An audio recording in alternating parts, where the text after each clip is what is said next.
I'd like to now hand things over to Dr. Mike Sampson, Associate Professor of Classics, to tell us about his department, please. Thanks, Heidi. It's great to talk with you all today about classics, a discipline which is famously prone to being misunderstood. When I was an undergraduate about your age, people would always say to me, classics, what's that? Do you study Mozart? And I would say, no, no, no. Classics has nothing to do with classical music. Instead, it has to do with the Greek and Roman worlds. Every aspect of Greco-Roman antiquity is the subject matter in the Department of Classics. We study language and literature, we study ancient history, we study material culture, that's to say the art and the archaeology of the ancient world. There are courses in ancient religions, both Greek and Roman, and more late antique. In fact, Dr. Marks knows a few things about those too. She helps us out in teaching some of that subject matter. As I say, we teach literature and language, but also intellectual skills, that is to say, the intellectual life of antiquity, ancient philosophy, in other words. We're a department that really branches out and touches on the other humanities, and we have really close relationships with other colleagues in the Faculty of Arts as a result. Degree offerings in classics come in a few flavors. There's a few varieties.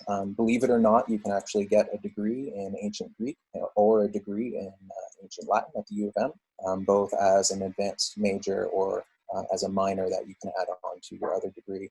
Of course, most students who come to classics are interested in the more broad-based and general classical studies degree, which you can do as an advanced major or as a general major, or even as a minor to add on to another degree. There is no honors program in classics. We find that our top students are doing the advanced major, and that has never been a hindrance for them as they move on into graduate school or professional programs. In classics, I have 6 other colleagues, all very talented, all very smart, and all very fun to work with. And we have a wide range of specialities that reflect the breadth of our discipline. My colleague across the hall is an internationally renowned archaeologist who works on Greek pottery. And across, a little further down the hall from him, we have a former Canada Research Chair in Roman archaeology, who is an internationally renowned expert in her field.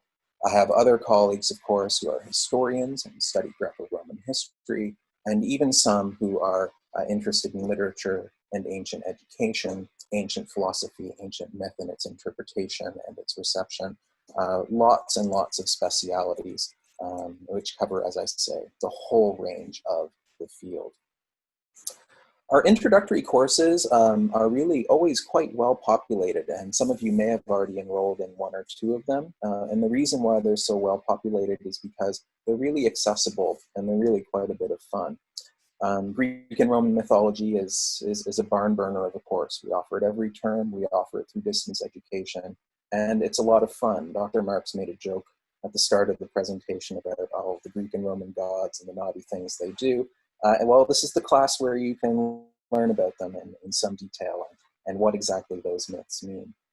We also have very broad gateway courses to Greek culture broadly speaking and Roman culture broadly speaking. And when I say broadly speaking, I mean that they encompass really the breadth of those cultures: art, archaeology, literature, intellectual life. By taking these courses, you're going to dip your toe into the breadth of our field and to get a sense of what the Greek and Roman peoples were really like, and what the environment and the context in the Mediterranean that they lived in was like. Of course, these were cultures that were in contact with one another, but they were also in contact with cultures in the Near East and in North Africa and as far to the west as modern-day Spain, in fact. So there's a great deal of material of interest here at the first year level. Cool courses. There's so many. Once you have taken the introductory segments in Greek culture or Roman culture, you can branch out into any number of sub-disciplines in classics. You can focus on the ancient literature, of which there is a great deal that survives. If your inclinations are more historical, you can take courses in ancient history through our department. And of course, if you're interested in ancient art, and architecture, and material culture, I've already mentioned my two wonderful colleagues who specialize in that material. And the first course on this cool courses list is by one of them, and this is a course on the ancient site of Pompeii and Herculaneum, which was destroyed by the eruption of Mount Vesuvius. This is a course where you can learn about the unique circumstances of Pompeii and Herculaneum's survival.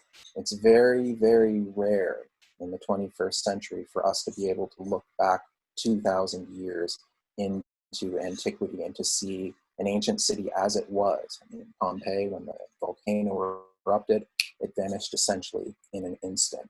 It's a wonderful course, and Dr. Sterling, my colleague, has great interest in the artwork from Pompeii, which is unique and very, very interesting. The second item on the cool courses to choose from is a course that touches on some of the things that Dr. Austin Smith was talking about a moment ago in the Department of English, Film, Theater, and Media. We offer a course on ancient Greece and Rome through film. And instead of thinking about the films as technical production, the art of filmmaking, this course is a way of thinking about film as a medium for the reception of ancient Greek and Roman myth. How these myths continue to resonate so many years later, centuries later, and millennia later from their original context. And one of the things you'll learn when you study myth, of course, is that myth is always being reinterpreted, and myth always means something new as it is passed down from generation to generation. And so it's no surprise, really, that we have films taking up mythological subject matter from antiquity and manipulating it or reinterpreting it for its own purposes. There are others on the list, but in the interest of time, I'll simply highlight those top two choices. As you can see, there's quite a range of topics that you can study in the Department of Classics. There are a number of unique opportunities. The fact that I have archaeological colleagues means that there are opportunities to go digging in sites abroad, usually in Europe or North Africa. And so archaeological fieldwork is one of the great possible venues for experiential learning in the Department of Classics. But I'd also point out the number, and really a great number, of research assistant opportunities that are available to students in classics as well. And some of those touch upon really cutting edge work in what we call the digital humanities. In this past January, for example, I hired an undergraduate student to help me with the project that I'm working on, and it involved taking ancient Greek texts that are preserved in fragmentary form and encoding them in a digital format so that they can be published and read and analyzed online by the international community in an open access format. That is to say, without any subscription costs. And this was an opportunity that a third-year undergraduate student was able to not only learn a great deal about the field, but even to get paid for it too. There are other study abroad programs, and the International Center at the U of M can help you with that. But Classics has in the past both sent students abroad to other countries and also received international students who came all the way to Winnipeg specifically to study at the U of M, and I've had wonderful international students come through my classes in the past. It's really quite a bit of fun and a great opportunity. Our students themselves, though, are really our greatest asset. Undergraduates in classics are curious and they're intellectually inclined, and they're really wonderful folks. We have a great student society, and all of the social media handles are there at the bottom of the slide for you.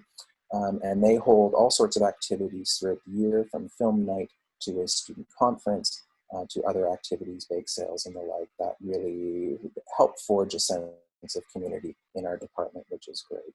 And some of that carries over, in fact, into the last great opportunity in classics, which is the summer Latin reading group. It's all fun and games to say that you're learning ancient Greek and Latin, but the fun comes when it's time to read a text or two on your own. And in the summer, without coursework, it's a great opportunity to meet with some friends and the occasional professor and to try to make sense of some Latin texts together. The skills in classics are much like the skills that Dr. Marks has talked about, that Dr. Austin Smith has talked about, and Dr. McKendrick is about to talk about. When you study classics, you're training your brain to do anything, and this is true of the humanities, which is why it's a recurring theme in this webinar. In classics, critical thinking and analysis are two of the greatest assets that you will acquire. Why? Because they're transferable skills. You're learning how to do problem solving. You're learning how to interpret information in a critical way, that is, to think about what's out there and what it means and whether, in fact, it is correct. You're going to learn how to integrate knowledge from a wide variety of sources. In classics, sometimes we're analyzing data that comes in the form of an ancient work of art or a piece of pottery. We can be comparing that to the evidence in Greco-Roman literature in some form or another, and comparing that to what we know about history more broadly. And those are skills, that ability to combine and integrate information from multiple sources, which are really valuable, because really you're not training your brain to do one thing, you're training it to do all sorts of things. As in English theater, film, and media, we value clarity in communication, and that is to say both in written form and in oral form. Learn how to speak in a way that is persuasive and thorough, and learn how to write in clear, compact, and concise sentences that convey the meaning that you intend, or perhaps the meaning that you don't intend as well. The great benefit that probably distinguishes classics from our sibling disciplines in the humanities, though, is that there's a tendency for classic students to acquire really big picture perspective. That is to say, by looking back 2,000 years at ancient civilizations and trying to analyze what made them great, what made them problematic, and what happened to them, you learn about history and you learn about how things happened in the past in a way that really gives you perspective on contemporary events. I could cite the example of the COVID pandemic that we find ourselves in. Well, there were plagues in antiquity too, folks. And I can tell you right now, the way that Canadian society has responded to COVID is quite a bit different from the way that the Athenians and the Romans responded to it. And I like our way better. But we get that perspective through the study of the classics. Sample careers, again, to bang the drum, you're not learning to do one thing, you're learning to do just about anything. And classics has traditionally been the undergraduate degree that is the precursor to a career in the law. But I can also tell you that students with classics degrees go on to do medicine, they go on to work in journalism, they go on to work in more technical subjects, including finance or real estate. Education is a popular one too. But the point I'm going to make is one you've already heard.